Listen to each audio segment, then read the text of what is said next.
Bro Pushpa 2 film release అవబోతుంది కదా December 5th. అవునన్నా. ఎలా ఉండబోతుందని అనుకుంటున్నావు? నువ్వు ఎలాంటి ఎక్స్పెక్టేషన్స్ తో ఉన్నావు? నా సినిమా అయితే చించేస్తుంది, ఇంకా చెప్పకూడదు అట్లుంటుంది సినిమా అయితే. వేరే లెవెల్. ఏంటి నీకంత నమ్మకం ఏంటి సినిమా? ఎందుకంటే నేను ఫ్యాన్ కాబట్టి. ఫ్యాన్ కాబట్టి పాటలకి అర్థమైపోతుంది సినిమా ఎలా ఉంది, మూవీ ఎలా ఉంది, ట్రైలరు చించేస్తుంది సినిమా అయితే. అయితే December 4th నైట్ నుండి పుష్ప 2 ప్రీమియర్స్ చేస్తున్నారు కదా. అవునన్నా. మరి టికెట్ ధరలు అమాంతంగా పెంచేస్తున్నారు. మరి ఎంత ఫ్యాన్స్ అయినా అంత టికెట్ కాస్ట్ పెట్టి సినిమాకి వస్తారంటావా? అన్న ఫ్యాన్స్ అయితే పక్కాకి వెళ్తారు, అంత పెట్టినే వెళ్తారు. ఫ్యాన్స్ అయితే ఖచ్చితంగా వెళ్తారు, దాంట్లో నేను కూడా వెళ్తాను. ఇంకా మనలాంటి మామూలుగా ఉంటారు కదా ఫ్యామిలీస్, ఓలికి కొంచెమైనా చూస్తే అంత రేటు కాకుండా కొంచెం బాగుంటుంది. అయితే ఇప్పుడు అల్లు అర్జున్ ఫ్యాన్స్ కి అలాగే మెగా ఫ్యాన్స్ కి మధ్య వార్ జరుగుతుంది కదా.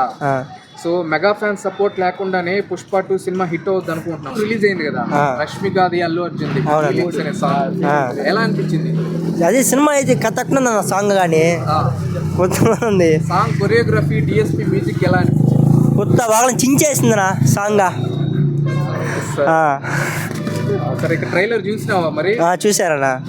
ఎలా అనిపించింది? ఎక్సలెంట్గా ఉందన్నా. ఫస్ట్ డే వెళ్ళాలన్నా, మేము ముగ్గురు వెళ్తాము. నిన్న ప్రీ రిలీజ్ ఈవెంట్ చూసావా? చూసావా అల్లు అర్జున్ స్పీచ్ ఎలా అనిపించింది? బాగుందన్నా. ఓవరాల్ పుష్ప 2 1000 కోట్లు క్రాస్ చేస్తుందంటావా? ఖచ్చితంగా చేస్తుంది. విలన్ క్యారెక్టర్ షెకావత్ ఎలా ఉండబోతుంది? బాగానే ఉంటుంది అన్న. పోయినసారి కానీ ఈసారి ఇంకా తక్కువ ఉంటుంది. పోయినసారికి ఎక్సలెంట్గా ఉండింది, సరే ఇంకా సూపర్గా ఉంటుంది. సరే థ్యాంక్స్. ఓకే.